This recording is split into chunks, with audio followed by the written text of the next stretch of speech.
Hello, my name's Miss Evans and I'm an English teacher here at Smestow School. This morning I'm going to be reading a chapter of one of my favourite books to you. The book is called Smart by Kim Slater. There's been a murder, but the police don't care. It was only an old homeless man, after all. Kieran cares. He's going to find out what really happened. Being a detective is difficult when you're Kieran Woods, when you're amazing at drawing, but terrible at fitting in. And then there are dangerous secrets everywhere, not just outside, but under your own roof.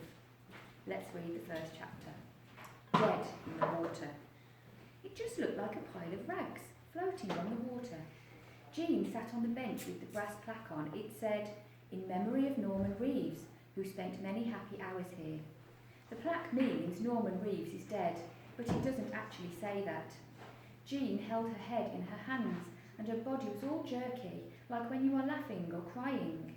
I guessed she was crying and I was right. "He was my friend," she sobbed. I looked around, but Jean was alone. People around here say Jean is cuckoo. That means mental. She used to be a nurse that delivered babies. She still knows loads of stuff she learned from medical books, but no one believes her. "Who?" I asked. Jean pointed to the rags. I went to the edge of the embankment to look. There was a stripy bag half in the water. I saw a face with a bushy beard in the middle of the rags under the ripples.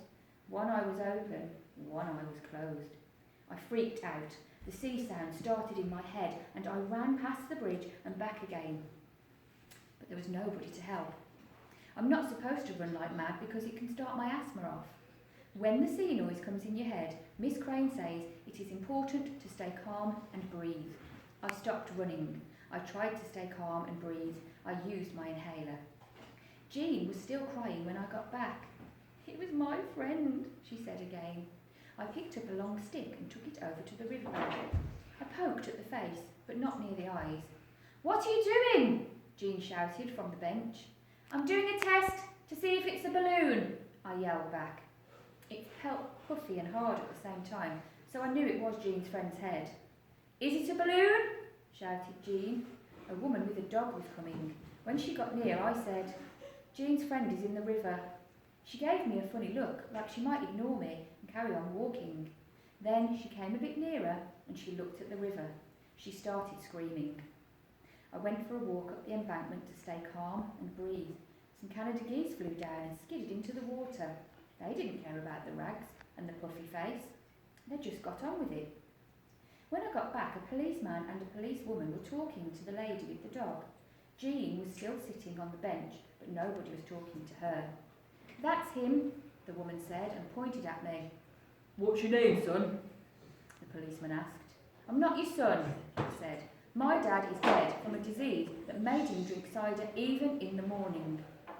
The policeman and the policewoman looked at each other. "Can you tell us what happened, love?" The policewoman had a kind face like Mum when she wasn't rushing to go to work. She nodded her head towards the river. "Is that how you found him?"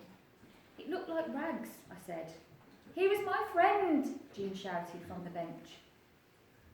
The policewoman wrote down my name and address.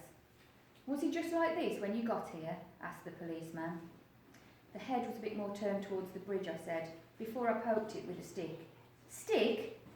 I had to see if it was a balloon or a real head, I said. The woman with the dog shrieked. She even made the policewoman jump. "It's definitely a real head," I said.